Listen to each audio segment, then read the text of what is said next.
Discussion. Yeah, so your daughter's really cool. I love her. We're married, but now it's time for us to elope. Like, how do you get to that?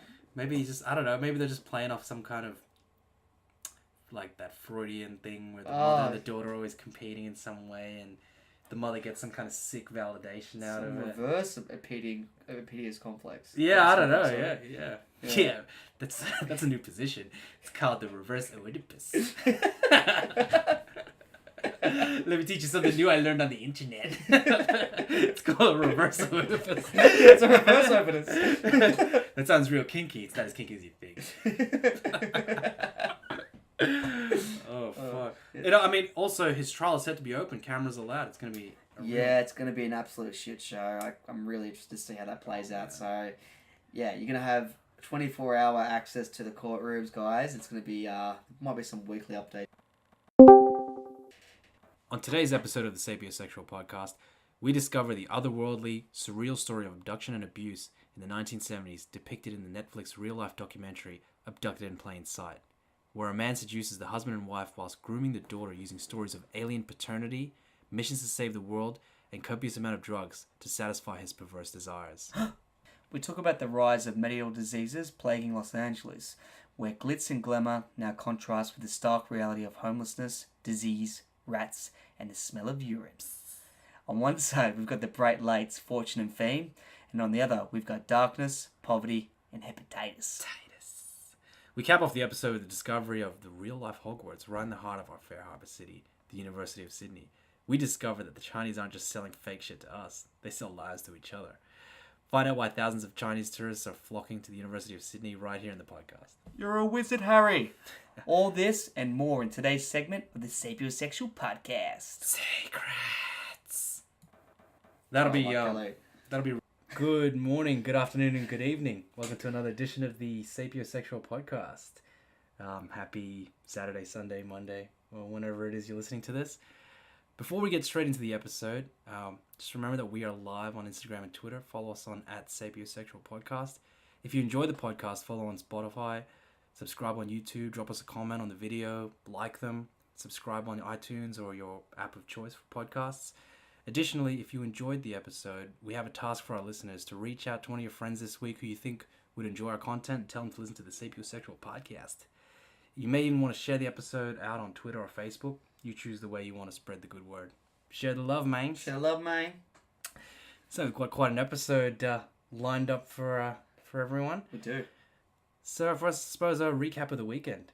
Yes, the recap of the weekend, man. How you been, man? Yeah, pretty good. Haven't seen you in like 7 days. Yeah, bro. Far out, eh? I've just been on the coast the last few days, mate. Sunny coast of New South Wales. Yeah, up in New Minor. Yeah, Minor, mate. Yeah, no, it's a good place to be, eh? Yeah.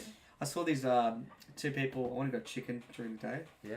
I was a bit hungover. I went away for a friend's getaway, and I wanted to go chicken. I was sitting on the park bench in the sun, and I was eating my chicken, enjoying myself. Mm-hmm.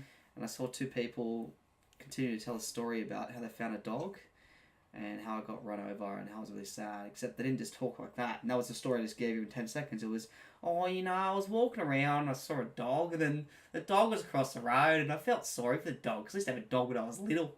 So then I brought the dog in, and then the dog was there, and then I looked at these little tags and said, you see, who owns this dog? Who owns this one? And then I walked away to get some food, and he ran across the road and got run over by a cat. Anyway, so my grandma had a cat, and I was like, oh my god, man, the culture here, it's fantastic. But then you turn around and look and go, wow, this is actually a sunny, beautiful place, you know what I mean? It is. Anyway, so when I was hungover, I went to the local, back in local, at Yamina Beach. Yeah, the RSL. Great place, guys. There's a kids' play area in the middle between the pokies and the alcohol. Alcohol, junk food, smokers and pokies. And the kids' jumping castle in the middle of it, just to balance it all out. Mm. And seems very Christian. It was very Christian. I enjoyed that, man. I like that. And I saw one of my friends had a coffee, and he went to, I said it was in the pokies area. I said, oh, cool. So I walked up there, and I found a lovely young lady who was slightly Chubby, who said, hey, yeah. When she had a nice tea towel around her arm, I was like, oh, wow, what a lovely coffee wench. I wonder what she's doing today. And I said to her, hey, can I get a coffee? She said, yeah, sure, you can. And she said, oh, just waking up for the day, eh? You know what I mean? I'm like, oh, but you just woke up? She's like, yeah. And I'm like, but it's 5:30 in the afternoon. And she goes, oh, no. I'm just waking up. And I said, what time do you start work? She's like, 1 o'clock. I'm like, 1 o'clock? That was like 4.5 hours ago. She's like, oh, I just had me coffee. Now I'm awake and ready. I was like, oh, okay, fair enough. And I go, can I just get a long black, please? She's like, yeah, okay.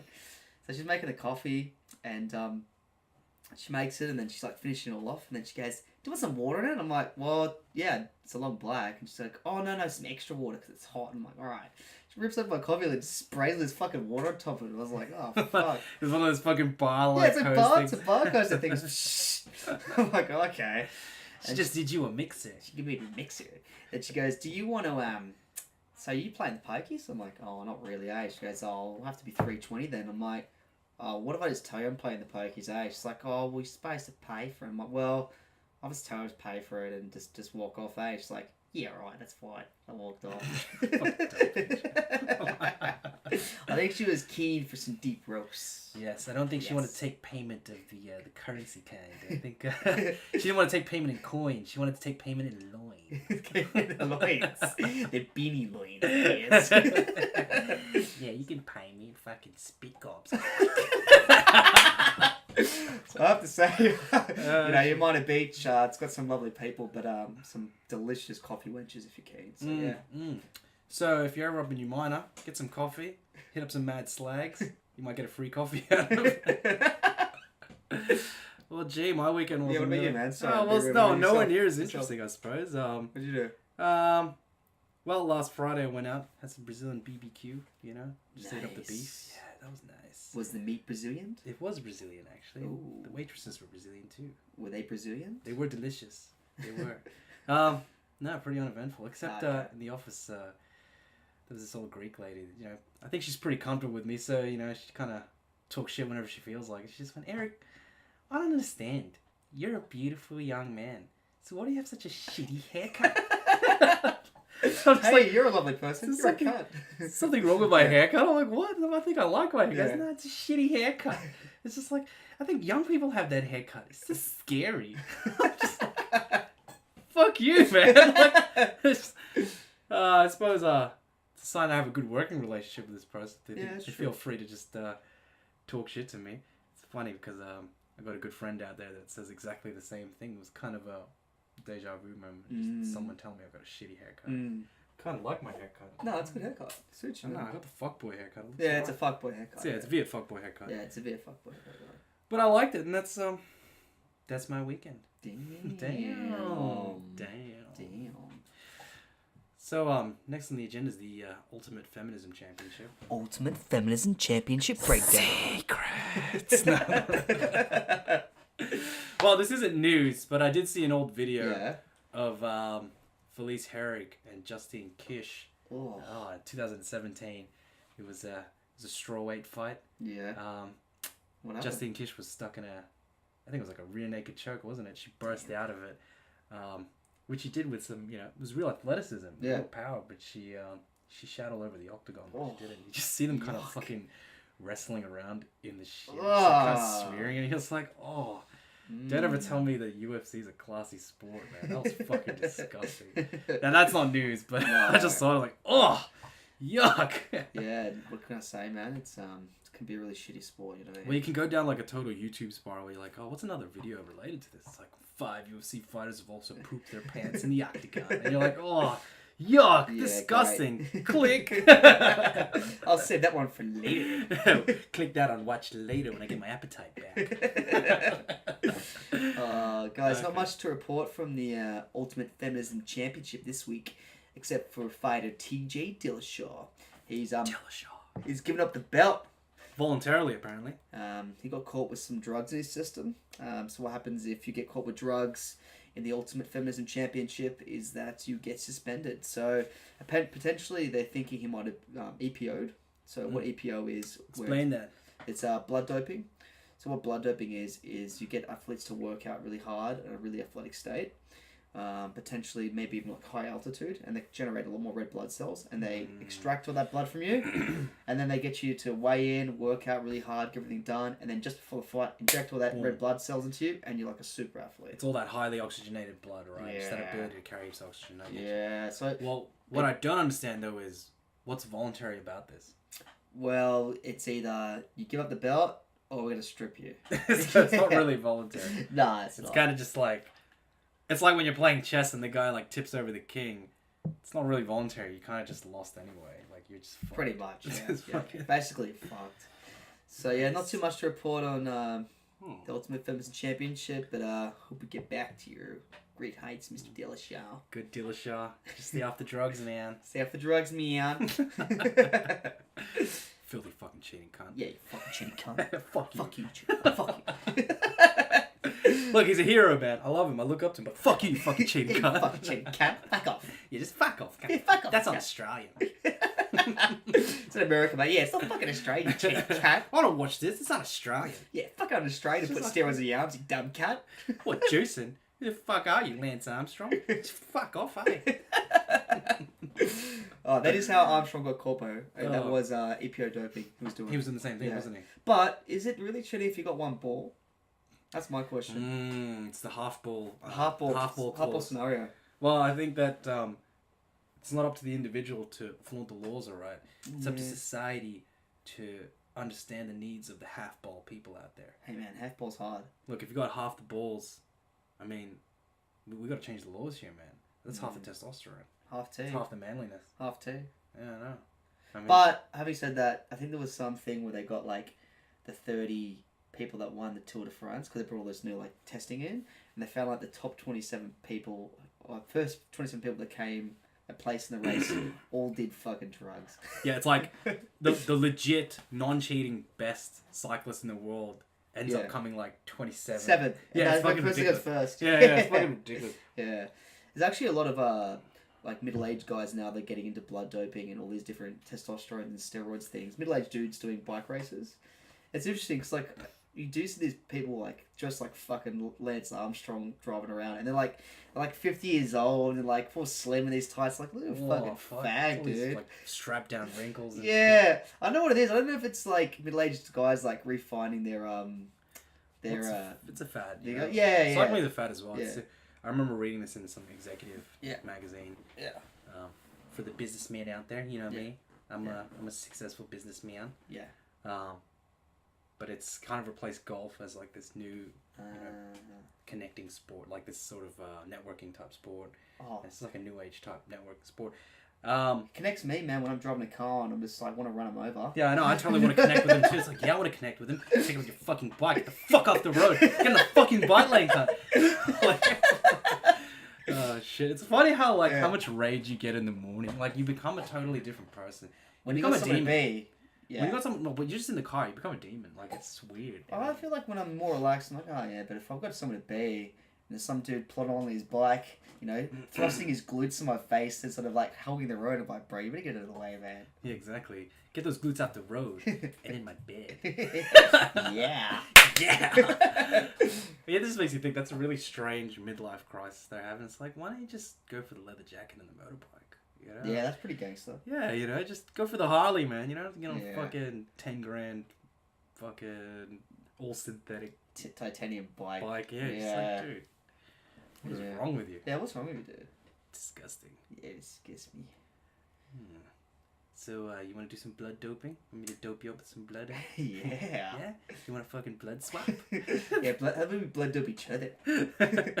See what happens. Maybe that's what it was. Maybe TJ Dillashaw was just into some weird shit. Yeah, it could be It's some like, weird shit. Yeah, it's like, hey babe, what do you want to do tonight? And it's like, yeah, time to blood swap. Cum swapping's not enough anymore. It's like, oh, I didn't mean to dope. It was just, you know, my girlfriend's really athletic and we were blood swapping. Yeah, she's B positive. Oh, fuck. So, on the weekend, watched a really interesting Netflix documentary. Okay. Abducted in Plain Sight. Abducted in plain sight. Secrets. So for those who haven't watched it, it's It's about this girl. Well, it's about this girl, Jan Broberg, lived in a little town in Idaho, Pocatello. Yep. Small town in Idaho. Good family, good Christian Mormon family, and in comes this man, this neighbor. He has a wife, Robert Berchtold, and essentially the whole documentary is the story of how this guy infiltrates their family, befriends them, seduces them, and twice abducts this 12 to 14-year-old girl. Yeah. And sexually abuses her, but he mind fucks her, man. Like he gets her on, like he drugs her and he convinces her essentially that like she's half alien and it's her mission to save the world, to have a child before she's 16. And she like believes it for the better part of her teenage years. Yeah. She believes it's her mission to have a child with this man, and it's just it's essentially a fucked up story about abuse. But I have a whole bunch of thoughts on it. What did you think of it? Yeah, I found it completely weird. It's just a weird story. It's entertaining, but it's also just like, oh, what? It's just an oddball story. Yeah, you're just like, how did this happen? But you think back, because this all happened in the 70s, and the 70s was just a different time. It's just like, oh yeah, this guy will take her out and just play with ponies all day. It's fine. It's totally normal. It's like, well, not really. What blew my mind was that statement. And this isn't common among all Americans in the 1970s, but maybe in small town Idaho in the 1970s. The parents weren't even aware of the existence of people who were attracted to children, that molest children. They were unaware that even could happen. And so did that, and the FBI agents did the same thing. Yeah, he had been in the FBI for 7 years, and he hadn't heard of the term pedophile. He hadn't heard of it yet. And I'm thinking, surely it wasn't rarer than was sex crime rarer than? I don't think so. I'll have to look at the statistics. Yeah. I think people literally, when you heard that, I'm like, people were more innocent back then. Yeah, there was just a naiveness to it. And that was part of how this guy manages to get so much access to this girl, Jan. The other thing was that I think them being Mormon, if you've met Mormon people, they're too nice to a fault. And that was the other problem. They're just too trusting. This guy's part of their church, and they know him, they trust him. They give him too much access. And one of the bits that really tripped me out was like, Robert Berchtold convinced the Brobergs that he had been abused as a child, and because of that, he had an unhealthy obsession with younger children. And he had gotten this guy who was like an unlicensed psychologist or unlicensed psychiatrist to recommend treatment that he needs to spend time with young daughters alone. And for a period of 6 months, he's sleeping in the daughter's bed. Yeah, it's fucking. And then Jan and Bob Broberg, the parents. Mary and Bob Broberg, the parents, said, "Oh yeah, they were kind of uncomfortable with it, but they said it was part of his treatment." I'm thinking, this is so next to unlikely, perhaps impossible in modern times. It doesn't matter even if the most legit psychologist in the world told me this was his treatment. I would not let my neighbor share the bed with my daughter. That's weird. So weird. That was so... It was just this level of trust and naivety, I think is the word, that allowed all this abuse to happen. Yeah, they said in the documentary that he slept 4 nights a week for 2 years in a bed. Yeah, this is fucking ridiculous. You just go, red flag, something's up. And the guy, Bob Broberg, is like, I just feel so stupid, just believe it. I was like, yeah, you're fucking stupid. You're a dumb fuck. You're a dumb fuck. I was just like unconsciously nodding along, like, yeah, you are a dumb cunt. But I have to say though, the highlight of it was the bit where the way that he had managed to get them in. And so on one hand there was the and this is where things seem contradictory. So on one hand they say they were naive and they didn't understand that there was this predation going on. But then on the other hand, they're kind of he's blackmailing the parents because he had slept with the wife, he'd seduced her. And the other bit was when there were Robert Berchtold and Bob Broberg. They go for a drive, and he manages to convince Bob Broberg to jack him off. Well, I don't think he jacked him off. I think he sucked him off. Yeah, he made it out like that, you know what I mean? I gave him relief. Yeah, it was the funniest thing. He just goes, and then I made the most worst decision of my life. I gave that man relief. Oh, fuck. And it was like, I betrayed the fidelity of my wife. I was like, dude, you sucked some dude off, dude. You sucked some random dude off in a comment. I was like, how does that even happen? But then you look at photos, like the old family photos, and you go, man, that guy's in the closet. Yeah, he looks hard in the closet. Like, he's hard in the closet. You look at his smile, you're like, yeah, that guy's fag. Yeah. He loves the dicks. Yeah, he loves the dick. He just got addicted in plain sight. Addicted in plain sight. That's the spin-off series. I found it really, really weird, and yeah, it was quite interesting how he slept with the mum and the dad to blackmail them. So that was his blackmail strategy, saying when the FBI got involved. So he said basically, don't press charges on me, or I'll release everyone that you're homosexual. And He convinced them to drop the charges by saying he would air all their dirty laundry, and that's where I thought, you know, outside, look, you couldn't blame them for being naive. They lived in this like closed Christian community where everyone really trusts each other. Yeah. People don't lock their doors. It's that kind of town. Yeah. But that part was when I knew, okay, to some extent they were being selfish because they would rather keep all their dirty acts a secret than give their daughter justice. That's when I have to say though, I as much as it is selfish to do that, it was a different time. Like it's the 70s. Like being homosexual in the 70s is even bigger. Oh, it would have completely ruined his life. Yeah. Oh yeah. I suppose, yeah. Like modern day, you'd be like, yeah, look, whatever, I did this. But 70s, man, it's like 50 years ago. But you have to think objectively, like, your daughter's life is being ruined here. She's being abused. So you have to. That's when you have to make a selfless act. They didn't know that she was being abused. Oh, that's right. They thought that nothing had happened yet. They thought she just took them away for a holiday. Yes. So it's like, we'll keep this down, it'll be fine. At the time, they thought the kidnapping, especially after the first kidnapping, they took her to a physician and her hymen hadn't been broken. So he'd probably only, you know, rubbed bits. That's what they thought or whatever, but yeah, he had sexually abused her at that point. He did. He had sexually abused her, but they didn't know. And that's the interesting thing about perpetrators. He planted this story into her that she was being abducted by aliens, and then she had to have a child with him by the time she was 16. So the abuse continued for many years without him getting into any trouble. It's crazy. So bad. And they had these like photos that he took over, and it's so disturbing. Oh, it's gross. Posing man. photos, like, oh, it's absolutely yuck. gross, man. I don't know. This story is just.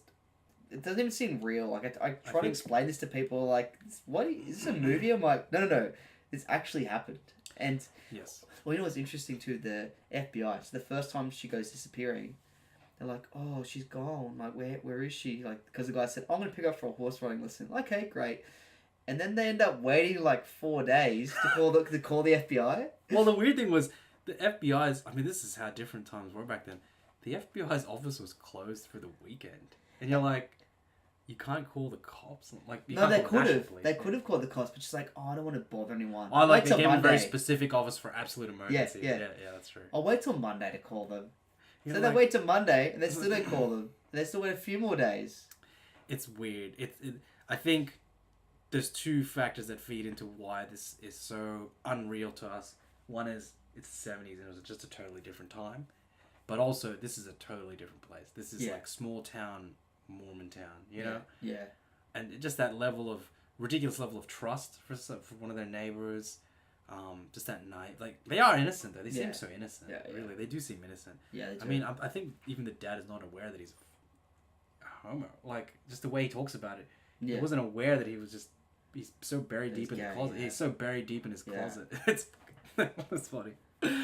Yeah, it's a very funny, weird story. Yeah. I'd recommend, giving it a watch. Yeah, give it a watch. There's a lot more details to the story. Yeah, it's so weird. Yeah, I mean, it was interesting. It was thought-provoking in the sense that, like, the abuse itself is nothing you haven't seen before, I suppose. I think what was just interesting about it was the actions taken seemed so unreal and impossible to us because of how different this time and place was. Plus this guy's level of charm and charisma. Like, he's able to sleep with multiple people and do all this weird planning. And even the times he did get caught by police or by judges, he would somehow escape these situations by his charisma or way of playing the situation. So it seemed like he must have been a really charismatic way of speaking. You see him talk to the the victim at the end of it as well. There's a point where they talk again at an older age, and you can see his level of charm. I can see his charisma bleeding through, you know what I mean? And maybe at the risk of sounding like a lefty, well, maybe it's because of the time they lived in. We're talking about the 70s. I mean, he was a seemingly well-presented white businessman, part of the Christian community, pillar of the community type guy. Yeah. You know, that whole image fed into his ability to, get away with these kind of things. Definitely, it was part of it. I was like, this guy's getting away with shit that you really shouldn't be getting away with. Why are these judges being so soft on him? I just don't understand. So, I mean, maybe, again, different time, different place. Different time, different place. I mean, that really hit me. The whole thing, the FBI, he'd been an agent for 7 years. He hadn't heard of a pedo yet. I'm like, what? I mean, surely you've seen the worst crimes. I don't know, man. They called it stranger danger. They didn't really have this sort of... I'm sure the word existed, but I haven't really heard of that before. Yeah, we call it Michael Jackson now. Right in the dictionary, it just says Michael Jackson. That's just ignorant. Ignorant, totally ignorant. Oh, man. Well, in the news, the never-ending entertainment shit show that is R. Kelly, reportedly denies having sex with Alia's mother. So there's some new allegations. Lisa Van Allen, an ex-girlfriend and alleged victim, claims R. Kelly was having a sexual relationship with Alia's mother at the same time he was grooming Alia's mother.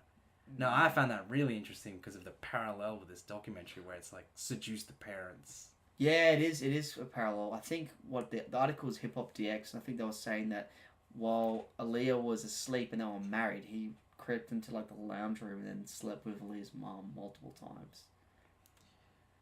I wonder how that went down, you know? I've got no idea, man. Sit with me, baby. Now on my tongue. I don't know how you get to this good... how do you set that up? Like, how do you have that discussion? Yeah, so your daughter's really cool. I love her. We're married. But now it's time for us to elope. Like, how do you get to that? Maybe I don't know. Maybe they're just playing off some kind of like that Freudian thing where the mother and the daughter are always competing in some way, and the mother gets some kind of sick validation out of it. Reverse of Oedipus complex. Yeah, I don't know. Yeah. That's a new position. It's called the reverse Oedipus. Let me teach you something new I learned on the internet. It's called a reverse Oedipus. It's a reverse Oedipus. That sounds real kinky. It's not as kinky as you think. Oh, fuck. I mean, also, his trial is set to be open. Cameras allowed. It's going to be... it's going to be an absolute shit show. I'm really interested to see how that plays out. So, yeah, you're going to have 24-hour access to the courtrooms, guys. It's going to be... might be some weekly updates into the... That'll be reality TV at its finest. Can't wait for that. It's going to be great. Also, as creepy as R. Kelly is, you should check out a video on YouTube. Type in Wipe My Tongue. It's a video of R. Kelly on stage during his concert performance where there's a woman with a towel and he asks her to wipe parts of his different body. He starts going, but wipe my forehead. She starts wiping his forehead. And then he says, wipe my lips. And she starts wiping his lips. And then he goes, now wipe my tongue. And then she starts wiping his tongue. And he starts proceeding to wipe him and rub him down. Man, and then he stands up and says, keep wiping me, babe. And he starts wiping his dick. He apparently does that at every concert. Yeah, he does it at every concert, guys. So, yeah, it's something to check out. Shock horror. He's a sexual predator. I never knew. How could we have known? He was a stand-up guy. Look at R. Kelly. Oh, damn. I love that guy. I mean, it's just so much entertainment value, you know? So much entertainment value, except the whole sleeping with underage women. Oh, yeah, he's a filthy criminal, too. Yeah, that too. Yeah. Oh, shit. So, last week I was doing my podcast regular diet for the week, and really interesting bit. I just wanted to talk about it. Sam Harris had a professor of philosophy, Nick Bostrom, on, and they were just talking about, what are the chances or the scenarios in which humanity ends itself. Yeah. And one of the things what he was saying was, if they were to find life on a planet within the solar system, microbial life or microorganisms, to him, that's a sign that we're in trouble. Okay. And to elaborate on that, he was saying it comes with that paradox, like, okay, the universe is like, what, 20 billion years old. Mm-hmm. And it doesn't take very long for an intelligent species to advance to spacefaring, right? And there's so much time for them to develop into a galaxy-spanning, time and space-bending type civilization. So the question is, if there's all this life out there, well, where are they? Why can't we find them? Why hasn't it popped up yet? Where are they, right? And one of the possible scenarios is, well, they're not there. But for what reason? So there's two scenarios, like at which timeline does life have a high chance of either not existing or ending itself? Now, if we find microbial or microorganisms in the solar system, that tells you that simple life is common. It can happen easily by accident, or however, the seed is planted everywhere, so to speak, right? If there's no advanced civilizations, or the lack of advanced civilizations that we're encountering, that would tell us then what is unlikely is not the chances of life itself, it's the chance of intelligent life surviving itself. Yeah. And so they went into this idea of this metaphor, the urn of invention, right? And I found this really fascinating because our view of science, the modern view of science, is that pretty much everything we look at or discover or we invent has a net positive. Mm-hmm. Even weaponry. I mean, we come up with radiation, you end up with microwaves. You end up with nuclear power, even though you have nuclear weapons. Mm-hmm. So at worst, it's like a gray ball where, okay, yes, it has the power to destroy, but it creates all these good things. And also, there's a limitation on who can access this destructive power. Mm-hmm. Like to create a nuclear weapon, you need the power of a state. You need the power of a nation. Yeah. So they were talking about this idea of a black ball. So everything so far has been a white ball or a grey ball. It's all medicine and technology and everything else. What do you mean? So a black ball is a technology or discovery, scientific discovery, that we have yet to come up with that is so dangerous, hypothetically, it destroys every civilization that discovers it. It's like when you reach a peak level of technology where the individual is given access to too much power. And so Sam asked the question, well, what's the closest thing we've had to a black ball? And the closest thing is obviously the nuclear weapon.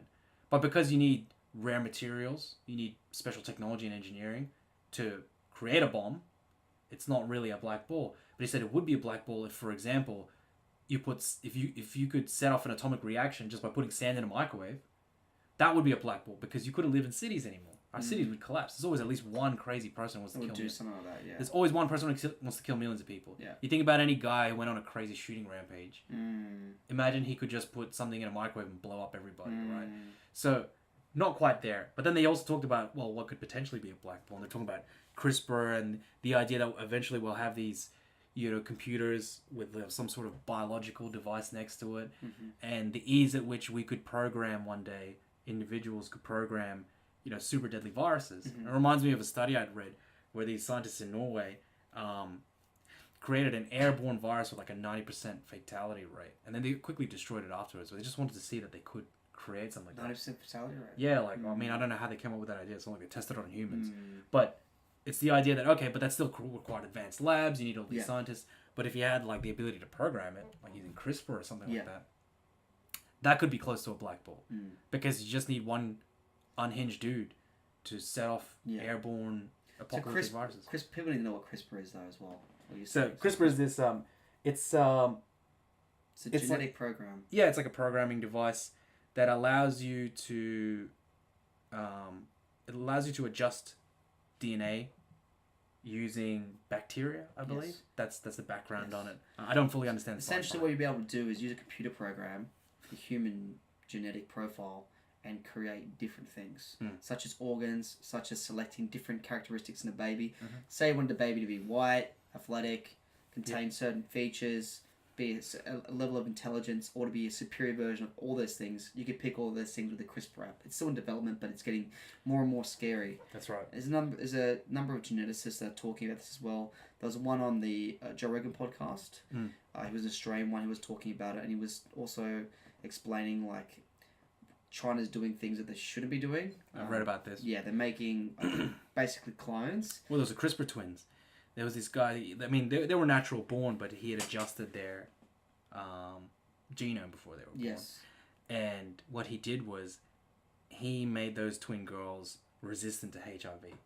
He gave them that resistance. And this is where the ethics of it, at an individual experience, it's difficult to argue with. Because if someone told you, hey, wouldn't you want your kid to never get HIV? Would you really say no? I mean, you might if you're really religious or you have deep, strong ethical belief. I mean, we all have that ethical belief. There's something uncomfortable with this. Well, you would just say you want them immune to a variety of different diseases, not just HIV. Yeah, that's what I mean. X, Y, Z, cancer. I just don't want them to have these things. Yeah. At an individual level, of course you wouldn't want your kid to have these things. Yeah. It's just so hard to say no. But in principle, it's wrong. It's like, exactly. Hey, this is playing God. You can't do this. Yeah. There's all sorts of ethical concerns. There's so much of what we already do with playing God and what we do with science already. Yeah. Using computers to communicate with people across worlds, to medicine, creating quick fixes for a variety of things that would have killed us thousands of years ago. You know what I mean? There's so much of that already. That's true. And also, people forget about this. Say, for example, insulin. Yeah. Where do you think insulin comes from? Genetically modified bacteria. That's what produces our insulin. Oh, really? I didn't know that. Yeah. That we just genetically modified these bacteria that produce insulin for us, which is meant to come from our fucking stomachs, and then they inject it into their stomachs. I mean, that's how they make it now. I don't know if they always used to make it that way. Well, if we look on the flip side of like a Jehovah's Witness, they won't accept blood transfusions if they're going to die. So you have the other moral unquote view of saying, hey, I'm not going to accept any of that. That's playing God. You know what I mean? It's true. I mean, it just reminds you how far you're willing to go, or whether you're willing to accept. I don't know. I mean, you have to explore the ethics of something and whether you're willing to accept a less healthy or less safe world in the pursuit of some sort of ethic. Exactly. I mean, it's like free speech can sometimes make us live in a more dangerous society. Yeah. Or if you're American, the freedom to be able to defend yourself with a weapon technically makes you less safe in some ways. Exactly. I mean, there's a lot of studies out on that. There's pros and cons, for and against. But when we think about this sort of stuff where you could genetically modify perfect human beings, it reminds you of that movie, Gattaca. Yeah, that classic movie? Oh, well, they don't... Okay, so in Gattaca, they Jude Law and... Yeah, they don't... They think they're all these people living on this place, but they're actually just there to be organ harvest. Oh, no, that's The Island. No. Sorry, I think of that. Gattaca is this movie... Oh, is the one where he's in the wheelchair? Yeah. It's a world where, like, the vast majority of people are born with genetic modifications to be perfect. Yes. And people born naturally are called faith babies because only Christians would do something that stupid or something like that. Okay. And it's the story of this dude who's, like, determined to prove that he's just as good as everyone else. Yeah. But his whole life is so much harder. Yeah. But, I mean, at the end of the day, the movie has a lot of, like, themes of self-determination because he proves it. Like, just because he gets Jude Law, who's this perfect dude, he was like this like Olympic swimmer, but he was modified to be that way, and he hurts his spine. He's stuck in a wheelchair. He gives this guy all blood samples, skin samples, because he goes, well, he's lived his life. He wants to give this guy a chance to live his dream as long as he can prove it. So he's faking all these samples, but then he's outperforming through effort alone. And then there's this rivalry between him and his brother. His brother was born the genetic modified way, and there's this weird rivalry between the two. It's a fucking fascinating movie. And again, it's just those explorations of like how far can we go with all this technology and the ethics behind it. Yeah, you think about the flip side of what you're saying as well. We're pushing it too far, like looking at China, for example. Like they're making human pig chimeras, which is like a blend of like mainly pig but also human genome splitting together to make different organs. Suck your pig, man. I'll suck your pig, man. Come on, man. Let me suck your pig. I'll suck your dick. Oh, man. Menace to Society. Yeah. Oh, my God. I saw this fucking hilarious parody of it with, like, the Wayans brothers. And the guy's like, I'll suck your dick, man. Give me some directions. He's just like, all right, let's get around the corner. He just fucking zips his pants up. I was like, yeah, it's around that way. Just fucking let some junkie suck his dick. It's fucking disgusting. Oh, shit. Yeah, interesting, man. Interesting shit, though. I think that's always going to be the dichotomy, pushing too far into something with technology, and then the morality of us being humans itself. Well, my thought on that was, when you're sitting here hypothesizing, it's pretty easy to apply the principle, which is this is some pretty kind of rogue stuff, playing God that way, or just trying to mess with the natural order of things. Yeah. Without knowing where this is going to take us, where it's going to take society. Yeah. You can't just go forward with this thing without really understanding what it's going to do to us. Yeah. As a society. But then, when you have a kid, and it's like, oh, your kid might be born with a hole in its heart, or we could just program the shit in there, and they'll be a fucking Olympian. You're like, well, you know, I'm inclined to choose Olympian, you know? Yeah, I think we're going to go with option B. Yeah, it's a tough one. Yeah. You know, something to think about. Also, black balls. So another thing that was in the news was Jordan Peterson's book, 12 Rules for Life, which is essentially a self-help novel, with some explorations on, you know, values, morals. Well, essentially, they're more like 12 truths, according to Jordan Peterson. It's a self-help book. It is That's how I see it is. I don't see it as a political... It's just pretty doctrine. deep. Yeah, but it's a deep book, and it does extend into some morals, and it explores religion to some extent. Yeah. But it's not political. No. It's definitely not a critique of any other culture either, other than maybe leftism. It's taken off the shelves by a national book chain in New Zealand, Whitcoulls, I'm not sure if I said that right, for disturbing material being circulated prior, during, and after the Christchurch attacks.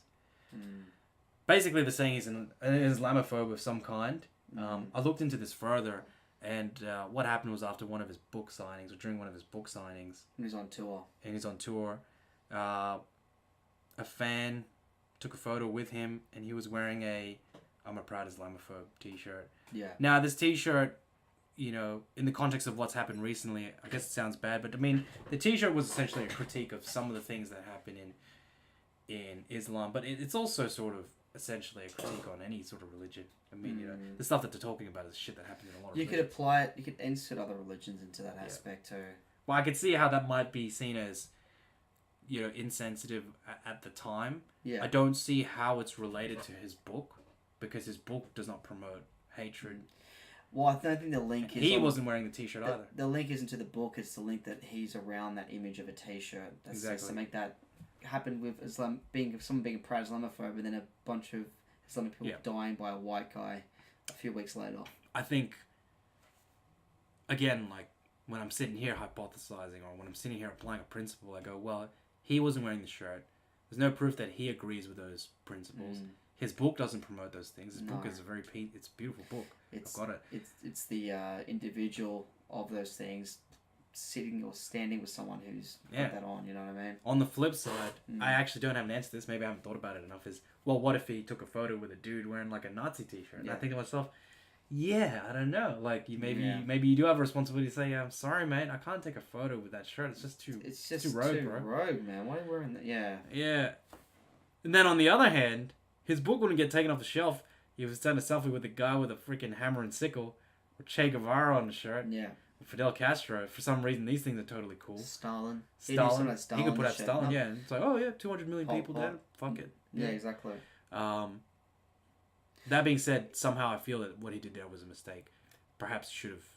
Yeah. Well, the thing is, he does like hundreds of these things every day. He would have been taking photos of everyone. There would have been a person that's saying, hey, I really like your book, blah, blah, blah, and just coming up to him, and he would have done probably hundreds of, or even thousands of photos that day. That's right. There's been other times I've had photos of him with, like, Keck, or another photo with, like, one of the 4chan frogs or something like that. And it seemed pretty innocuous. It didn't seem like that was a promotion of anything that was actually... Oh, they're drawing all sorts of loose collections, but it's like, oh, you took a photo with this frog thing. Don't you realize that's a symbol of the alt-right? And it's very... Well, it's not. Like, not really. It's ridiculous. Kind of just a troll group, really. It's just a troll group. It's 4chan itself. Yeah, I don't know how I feel about the photo itself, but the decision for a company to remove all his books based on that is absolutely ridiculous. Yeah, I mean, I have mixed feelings on the photo and whether you should take that photo. Yeah. But, yeah, I don't know. I mean, considering that this bookstore is still distributing Mein Kampf, I mean, that's a real Nazi book, you know? I mean, you could say that it's for historic research or whatever, but I'm thinking, well, you're literally making money selling Mein Kampf. Yeah. For whatever reasons, even though you don't agree with it. But you're selling Mein Kampf. So obviously you believe in some form of free speech. You know, people have a right to read what they want to read. That's a problem with the Constitution countries. There is no freedom of speech. Actually, there really isn't. People forget that Australia and New Zealand do not hold free speech don't have that. as a fundamental right. No. The same way they don't. Even though we It's a human right. It's established. It's supposed to be established as a human. Well, we right. apply it. We apply it as a principle, but it's not in our law or constitution the way Americans have it. Yeah, that's true. That's true. Yeah. So I don't know. Well, guys, you can always just download the fucking book if you want it. If you're in New Zealand, you can't get your hands on it. Oh, we live in a society now where everything's basically about what you think. Just pirate it. Just pirate it. Download that shit. Yeah. You can get some fucking 12 rules for life, man. Yeah. An antidote to chaos. You just gotta read this body of text and understand the fundamental truths. Well, speaking of America, though, took you back to medieval times. Medieval times. Medieval times. The Atlantic reported on the 8th of March, a couple of weeks back, medieval diseases are infecting California's homeless. Typhus, tuberculosis, and other illnesses are spreading quickly through camps and shelters. Ugh. Yuck. Disgusting. That's disgusting. I knew Hollywood was seedy. I didn't realize how dirty they really were. It's just a leper camp over there. Excuse me, sir. Can I have some crack, a rim job, and a sprinkle of typhus, please? Give me a sprinkle of typhus with that rim job. Oh, fuck me. Well, what did they report here? Essentially, they were reporting that Los Angeles has experienced an outbreak of typhus, which is considered a medieval disease. Spread by infected fleas and rats and other animals in downtown streets. Yeah, it's pretty gross. So, people in the area have been infected with Shigella bacteria as well, which is spread through feces and causes diarrheal disease. Called shigellosis. Yes. I don't know, man. That sounds more like a dance fever. It's like, yeah, man, I'm gonna get my shigellosis on. I just shimmied that way, and I shimmied this way, and I had the shigellosis.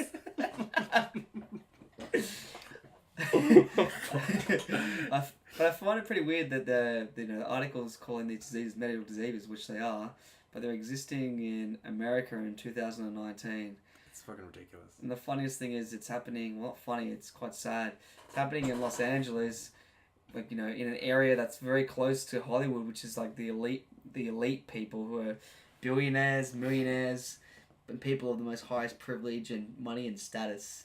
And across the road, there's some dudes, giving rim jobs with typhus on their tongue. But aren't these celebrities the champions of the fight against inequality? How can they have this ridiculous... No. They're not the champions of the fight. The champions of the virtue signaling to say, yeah, we should do all these things, but I'm not going to do them. Yeah. It's like, stay away from that camp. It's full of typhus and lepers. You could literally, if you think about it, you could literally, the celebrities could be the kings and royalty of the old days, and the medieval people are just homeless. Well, maybe people. it could be a punishment, right? It's like if your Rotten Tomato score is under like 5, it's like, throw them in the typhus camp, give them Hep A. Give them Hep A and a sprinkle of syphilis. Yeah, man. Their first victim can be Adam Sandler. It's like, Adam Sandler's come out with a new Netflix special. Throw him to the camp. What happened to that dude, bro? He fell off, man. Well, he was playing golf recently. But a real sad statistic is that there was about 553,000 homeless people at the end of 2018 in America. 1/4 of them living in California. That is really, really sad. I mean, they're the number one economy in the world. I don't claim to have the answers. I don't know what you should do. I just know that there is a problem. Look, medieval diseases in the number one economy in the world. That's ridiculous, man. Yeah, it's pretty ridiculous. I don't have the answers. Is it number one economy now? Still? Well, still, still ahead of China, man.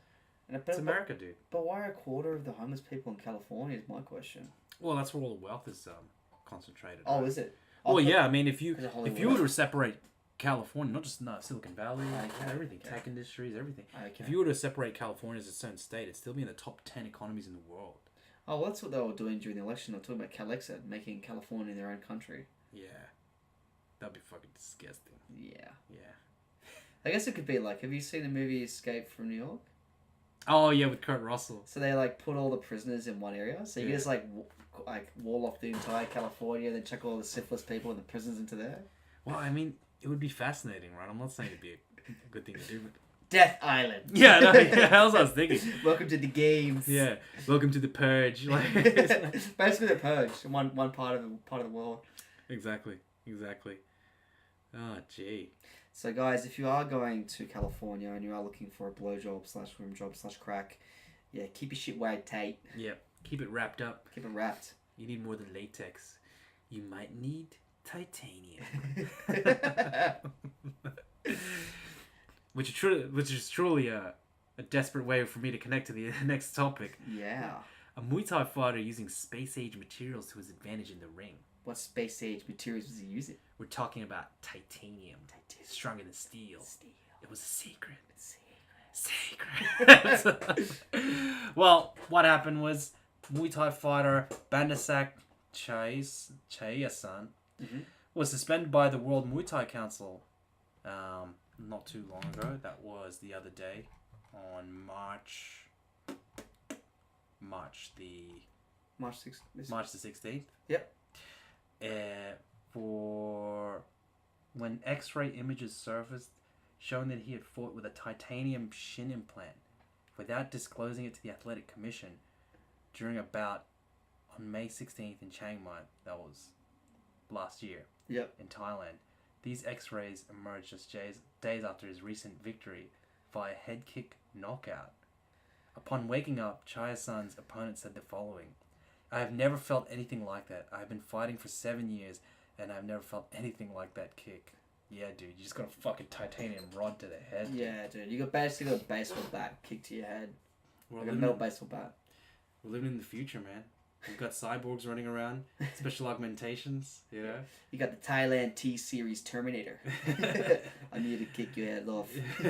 Yeah, we can give you the calcium implants, or we can give you the Thailand T-Series. Actually, that sounds like a tranny now. I love the Thailand T-Series. His name's Jeffrey. Jeffrey's coming before I am. I'll have the Thailand T-Series, please. Well, you know what they say. Going to Thailand and not fucking a lady was like going to Turkey and not having a kebab. Thailand T-Series, I like it. Damn. I wouldn't mind some titanium fucking elbows, bro. So you just fucking give them some Guyver shit. You know? That'd be pretty sick, actually. Pretty cool. Just crush some foreheads in, but I wonder what it would be like. You know, you're in Thailand, you go, yeah, I have the T-Series implant. I'll have dual titanium legs. And a pad thai, please. I'll have a pad CU, one tranny, and some titanium implants in my shins, some roids, and get a blowjob by a normal girl afterwards. I'll go down that path, and then I'll get the normal blowjob. Yeah, I get the normal blowjob. Just be a typical 60-year-old. I'll just be a typical Westerner at the end. Get this standard experience. Yeah. You know, he's wearing a fucking Hawaiian t-shirt and his fucking loafers. And it's like, I'm just here for the sunlight. I'm here for the sunlight. It's beautiful here. Great food, great culture, and I got my dick sucked by an 18-year-old. Oh, man. That's pretty funny, though. Like, I wonder how many other fighters out there have done some sort of stuff like this. I remember there was that other guy back in the day. I can't remember the box on. You might know him, Eric, but he had concrete wraps. So he was Barbarito. Fucked up Cotto with that shit. Yeah, he was wrapping his hands in concrete, then putting them in boxing gloves, then knocking people out. Yeah, well, it was like some sort of wraps that would harden. And into concrete. It was fucking ridiculous, yeah. Just joking. That's all I'm saying is that's what I thought. I'm not saying it's the right thought. But when I heard about it, I was like, this guy's fucking idiot. Messing cunts up with fucking concrete in his fucking You gloves. can't have concrete gloves. Some people are fucking ruthless, man. It's like, what a total lack of empathy that you could put titanium in your shins or fucking concrete in your gloves and just fucking fuck someone up. Like, you know when you hear about someone like blood doping and cycling or doing roids and hitting a baseball. That's his of individual. Yeah, or doing roids and hitting a baseball. It's like, well, you whacked a baseball, you know. It's kind of bad. You're kind of cheating, you know. Yeah. But, you know, it's not that bad. It's not that shocking. But it's like, yeah, I'm going to do roids and I'm going to fucking load my gloves up and I'm going to fucking smash someone's head open. Yeah. You're like, yeah, you're kind of lacking a bit of empathy. Yeah, You're ruining someone else's life at the same time. Yeah. It's just, there's an edge of ruthlessness to it. Yeah. Damn. So, you've been getting much vitamins? I've been getting vitamin C, D, and vitamin inject me in the aura. Yeah, so, there's a woman recently in Hunan, China. Hunan? She wanted vitamins, but she injected some vitamin stupid. So I'll get into this article. This woman, Feng, she's 51 years old, from Hunan province in the south of China, blended a smoothie of 20 different kinds of fruit and chucked the mixture in an intravenous drip. Nice. She was into unconventional health treatments, and this seems to be one of the more unusual ones she decided to follow. So she didn't immediately suffer any adverse reactions, but it didn't take long for her arm to get itchy, and she developed a fever. Tried to keep it a secret from her husband, but you can't when you go critical from stupidity. She was admitted to hospital, and doctors were shocked at her condition. Dr. Liu Jianshu told the Xiaoshang Morning Herald that she developed an infection in her liver, kidney, and heart, and was at risk of multiple organ failure. Oh my God. Thankfully, the team at the hospital nursed the 51-year-old back to health after putting her on dialysis, giving her antibiotics and anti-clotting medicine. Zhang said, "I thought fresh fruits were very nutritious, and it went on to me. I injected it with my body. I had no idea that would get me into such trouble." And I just think to myself, this is what happens when you don't have access to Google in China, man. Because you could just Google. Ooh, interesting. Good point. You just Google, like, can I inject fruit juice in my body? And I think Google would tell you, well, no, you fucking can't. No. I mean, it's like... There's a reason why natural selection was a concept, okay? If people are going around blending a banana and thinking, hey, I'll just inject this into my veins and see what happens, then maybe you shouldn't be living. That's true. Maybe it's time to go. Maybe you've lived a full life. You did your best. You know, you did a lot of learning. I mean, she's 51 years old. She's lived a really long life. You get to run us up to heaven. Hey, you did your best. You know, you got married and had a family, and then you injected a fruit smoothie into your fucking arm. It's like... But you know what they don't tell you is, where did she get the intravenous drip? I mean, where did she get all that shit? She just get a syringe and just... This is China, man. You can get anything. Yeah, you can get anything. You want a kidney? I'll get it by 3 o'clock. That's true. You want a baby, man? Oh, give me to 6. Yeah. You want to make some cooking oil out of fucking sewage? Right on. Oh, have you heard of gutter oil, right? Yeah, gutter oil. Dude. Explain what gutter oil is, Eric. People know. Oh, well, basically, people go through the sewage in the sewage pipes, and they scoop up all of the fat that comes from, a waste. Because, I mean, you do a lot of shits, and, the fatty part floats to the top. So they get that stuff, they scoop it into buckets, and they just render it constantly and recook it and filter it and render it and refilter it until it becomes something indistinguishable from normal cooking oil. And you really can't tell the difference in flavor. Yeah. I mean, when you render it, the factory that processes it, or the little hut that processes it, stinks like terrible. It's a terrible stench. But by the time they create the oil, you can't tell the difference, except for this. It's fucking cancerous, man. It's carcinogenic. Oh, it's massive carcinogenic. It's because it's just been recooked so many times. I didn't know it was actually carcinogenic. Yeah, because they're recooking it over and over again to get it into a state where you can't tell it's from your shit. And I'm just like... Bleh. But anyway, guys, look, if you want vitamins and minerals, you can either eat fruits, take some multivitamins, just don't inject it into your body. If you're looking for a death wish, though, it might be a good way to go. Yeah, I know. If you're health conscious, you're like, always love fruit, want to go now, I'll just put some fruit together. Yeah, you go to your local Boost and go, I'll have the slow and painful death, thanks. No kale. Yeah. Are you sure you don't want the immune booster? No, I want the immune decreaser. Just inject it into me. Just fucking kill me. I don't have access to Google. I might as well die. Fuck me. Alright. There's also some other Chinese news. Yeah, so some other Chinese news, but from our side of the pond. So, if you want to be transported to a world of magic and wizardry, known as Hogwarts, it's discovered that Hogwarts is here at the University of Sydney. Well, SBS uncovered the scheme going on, or I don't know what you would call this.